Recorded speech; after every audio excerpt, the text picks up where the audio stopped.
Good afternoon.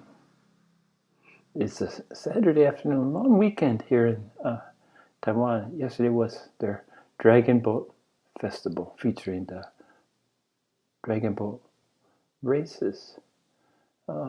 Anyway, it's just an excuse to have a 3-day weekend, and we're into the second day. And I just wanted to talk today about something that I became aware of in the process, in the awakening, the steps, the path to awakening.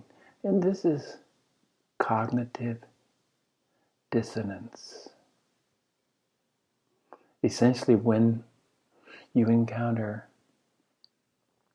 events that fly in the face of,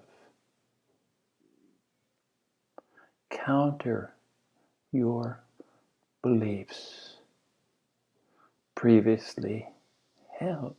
And I'd like to read from, I haven't done this for a while, read from my iPad. Cognitive Dissonance, a guy named Leon Festinger. According to cognitive dissonance theory, there is a tendency for individuals to seek consistency among their cognitions, which are beliefs, opinions, previously held, that they hold. When there is an inconsistency between attitudes or behaviors, this is dissonance, something must change to eliminate the dissonance. That something must change. So when we find something that is counterintuitive, goes against, at least on the initial encounter, goes against held beliefs. And I would suggest that this could be avoided quite simply if one would just discard beliefs, in particular beliefs that support some system, some overarching. This is religion, is what I'm really talking about. So that when you encounter, let's give an example that comes to mind. Something happens to you or yours on a very personal level, or something impersonal perhaps that you're watching, something on TV and they show famine or natural disaster, and you wonder how this could be God's will. And your system that you've built up, system of beliefs that supports, or it flies in the face of reality, I might say, or what at least appears to be real.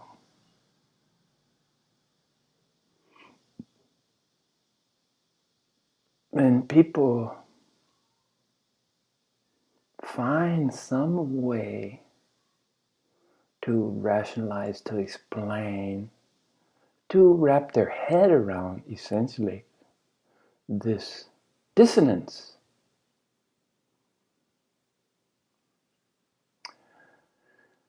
Saying that, again, God's will, but not really being able to reconcile this perception, this experience, this encounter, not being able to incorporate in your belief system. So you have to make some adaptation either to your belief system, exceptions perhaps,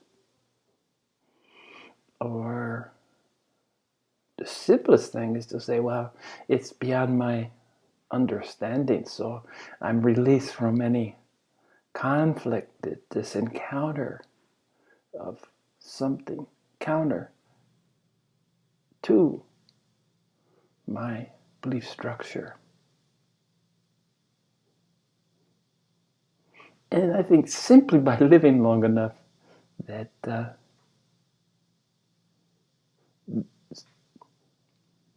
cognitive dissonance will occur. And I'd like to say that in my case, it was a good thing, a necessary thing, a step along the way. And the biggest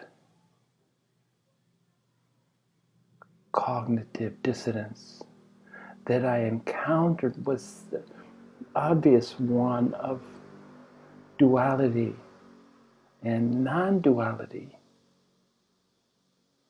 How could it was shown to me that diametrically opposed opposites can both be true at the same time.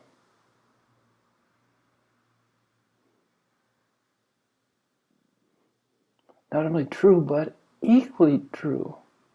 And this was shown to me that as on a scale of things, good morphs into bad, which morphs into good. Love morphs into hate, which morphs into love. Male, female, male morphs into female while she will continue along the sphere, again morphing to male. So when I got a glimpse of this first when I was encouraged by a friend to look at human sexuality in a little bit different terms than just the traditional either or, male or female, yin and yang. To see this sphere, and again, remember, a sphere is three-dimensional, so it was all this, a circle writ large is a sphere.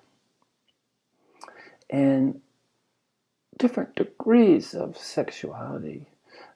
My friend was a scholar, and she told me that in the ancient Greek culture, it actually hadn't been until relatively well into Western culture, into the Renaissance, into the separation of Western thought from world thought, that this dichotomy, this opposite male-female view became pervasive, all-encompassing. And instead, they were able to entertain the idea that we're all humans. We're on different parts of the sphere, more yin than yang, or more yang than yin. That it's possible that one male might find a partner in another partnership in another male, or equally so to find a female to partner with. It wasn't this one way or the other. So I was prepared and taking a long look at beliefs, both on a micro, my personal level, and a macro, a worldview, seeing the consequences of belief systems on the impact, usually hugely negative impact that it had on human beings. God's on my side. Well, isn't that nice, I thought. But where does the surety come from? Can you prove to me with rational thought, with inquiry, that God indeed is on my side? When, especially considering that my personal experience with God's arena, perhaps I would question some of his choices. And it didn't help much when I stopped thinking of God in terms of his and switched to hers. Maybe God is a female. And does that change the usefulness of the belief system that mankind has artificially, obviously, because it can't be demonstrated, through the senses, through logic, even through emotion? It's a internal personal choice. But even looking to God as a female didn't help much. It wasn't an improvement. A female God, at least the belief systems that we built to support, expect, predict, embrace this belief system, rang hollow, broke down. So I decided early on that it probably wasn't a gender issue. And then I started watching my own behavior. When I would say, I believe, immediately that was a red flag. Why? What's my evidence? What is this belief based on? Well, the Bible or church or my parents or whatever it might be. Somehow we develop this system, this belief system.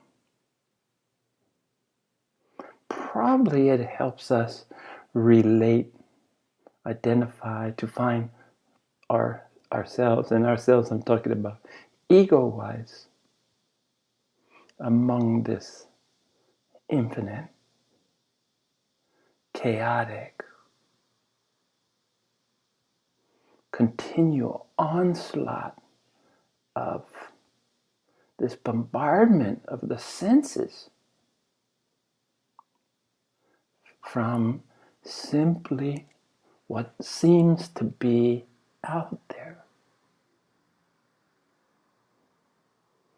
So this is a place to start.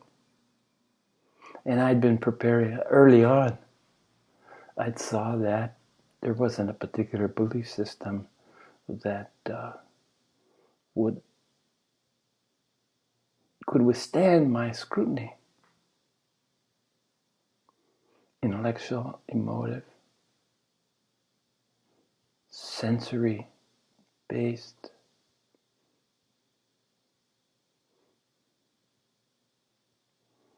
Didn't feel right, didn't feel correct. Instead, it felt the opposite. Instead of giving me security, as I guess it was intended to, it brought uncertainty, confusion. Well, if this is my belief system supports this and this event occurred, this is cognitive dissonance. And we can either choose head in the sand, ignore something that doesn't support your cognition, your thinking, your believing system. Even I can see this in mathematics when something comes up that seems to counter your hypothesis that's working on becoming a theory with the hopes of evolving into a law, the scientific inquiry. I know there's periods in history where the scientists would just conveniently forget something new that disrupted the old.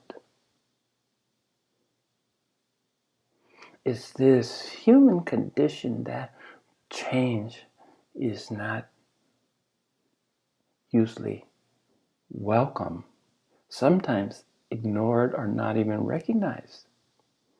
And as we've grown to know through inquiry, change is the only constant that we can encounter. All things change. So, if you have this as your thematic guideline, if it's running through your mind as you try to reason, try to figure out, try to build some infallible system, some system that does not fail you, some system that you can count on. Well, the very nature of building this system is disrupted by what, like Al Gore called, the inconvenient truth. Isn't that inconvenient? So even scientists took a long time when they found something that countered their hypothesis, their theory, their belief system. See, they thought they were superior. Scientists are so cute. They thought they were superior. They were building a belief system based on proof, based on demonstration that the eyes, ears, nose, mouth could, the senses could be satisfied of the reality. And somehow this was supposed to be superior to the cosmological, the religious system of beliefs.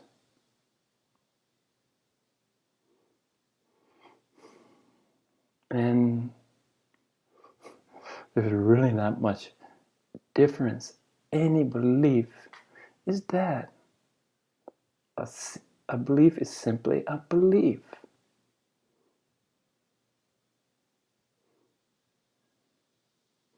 And a collection of beliefs becomes a system, becomes an organization, becomes a religion, becomes a science. And it's all predicated on the hopes of coming to terms with our place in the cosmos. Our individual, and I say individual here, I'm talking about our egoic self, this fragile structure that most people are so vested in supporting, maybe refining,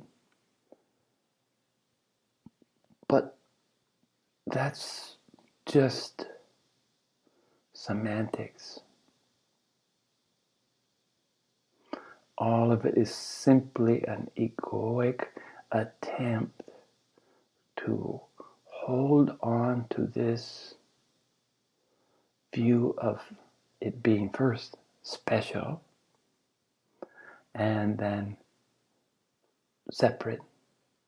It's divisive, separating you from the other. What makes you different in the egoic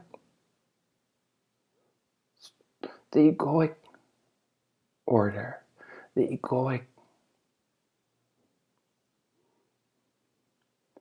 egoic structure, unique, separate, divisive, opposite, male, female, smart, not so smart, old, young, tall, short, fat, thin, sick, healthy. You can find a belief system to support all of the above. But it's a house of sand. You begin to realize that it's a house of sand built on anything but a stable platform.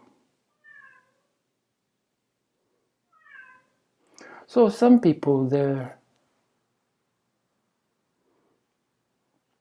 cognitive dissonance, the effect, especially as they become spiritual, they begin the long journey home. Maybe they discover some shortcuts along the way. I've been known to say that Zen, Chan in the Chinese tradition, Zazen is the quickest way home. And this makes the Zen Buddhists happy. And whether it is the quickest or not, it served me well. But I believe that any path can take you to the top, no matter where the beginnings are. Pursuit. The use of effort until you start to realize that effort serves you not. As the Buddha said, he didn't awaken until he gave up. And within this giving up, this is a constructive giving up, not a just, oh well. There's a strong element of surrender. I thought I could do this by myself, but obviously I can't. There's a surrender. I surrender to a greater source of knowledge, information, experience.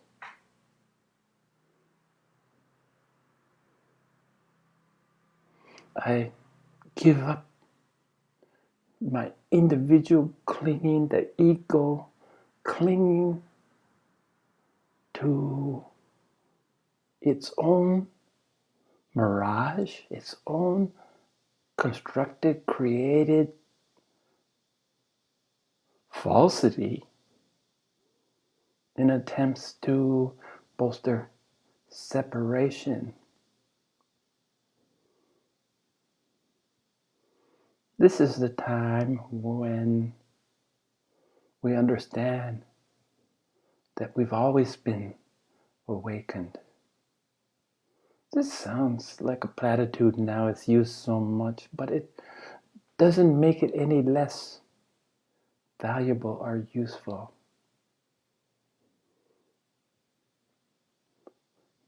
We remember what we've forgotten. We remember what we've always known. And it's interesting to remember what we've always known. There's this effort, there's this period of time, or I call it conscious forgetting. This is how you learn that I learned anyway, to live in the moment. By making a conscious effort until it was unconscious, subconscious, until I didn't have to make this effort any longer. This effort to forget the past, because where is the past? That's the process of forgetting. Show me the past. Well, I could show you. I have this day timer and I have all these dates. And I said, well, here's the past. And I said, really? Is that the best? Is that the best you can do? So this conscious forgetting, and this is a part of mindfulness, I think. It's my mindfulness. It's in my mindfulness program, conscious forgetting, conscious unlearning. It's not much different than meditation. When you sit first, I spent years in formal meditation where I sat and tried to keep erect and tried to empty my mind, tried to follow the precepts as I could grasp them, until meditation becomes, it is a mechanical practice. It needs a support, it needs a conscious effort until it becomes part of who you are. And now I can say that I'm pretty much in a meditative state, not a vegetative state, okay? A meditative state 24/7. But it took effort. Conscious forgiving, to go with forgetting. Conscious non-judgmentalism. Conscious patience. We need to be aware of these things that help us to be who we always have been. To understand that we've always been this one singularity and will always be this one singularity, along with everyone and everything else. So cognitive dissonance has a time and a place, and we'll encounter it in different levels. Then you get to a point where you can entertain these cognitive dissonances wherever you find them, without looking to excuse, to ignore, to reinvent, to discard. It's just about acceptance. My particular issue was destiny, preordained, or free will. And in this experience, I was able to look at destiny, preordained, 100% convinced that everything is a matter of destiny. Everything is writ large, predestined. And then I would look, same in the next breath, look over here. And at this time, my understanding was still in the dualistic world. Okay, one was here, one's over here. Look at free will and understand that indeed it's all free will. And this is cognitive dissonance. This would be a source of cognitive dissonance. How can you entertain two diametrically opposed, two opposites, two polarities? How can you entertain them at the same time with equal conviction and the surety of the equality of their trueness? And it turns out we're a lot more resilient than we think, because you definitely can live with these cognitive dissonances. In fact, you could embrace them.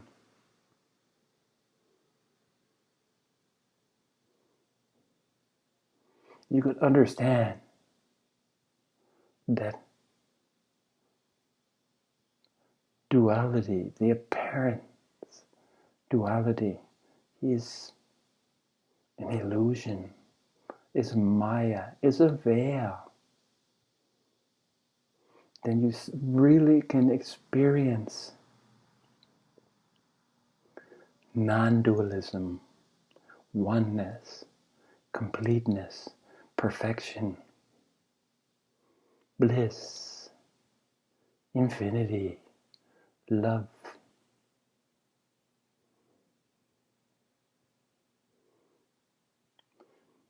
It's not until you understand what has been known as the cosmic joke, this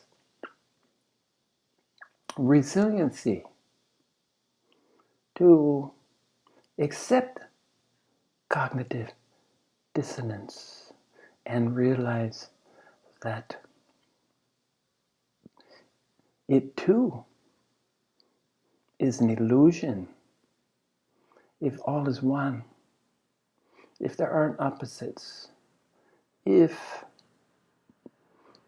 opposites are just different degrees and they're contained in each other, that there's no threat to any belief system. You've already discarded a belief system. You've already escaped the yoke of the ego. And this puts you in a state of awareness, pure, unadulterated awareness, which is the same force, the same universal source of who and what we are. So if you're encountering something that's disrupting, something that's attacking a belief system, good on you. It's time to begin the exploration, which will result in discarding, outliving the usefulness of any such belief or belief systems, to become liberated, to become free, to become what you've always been, part of the one that's all.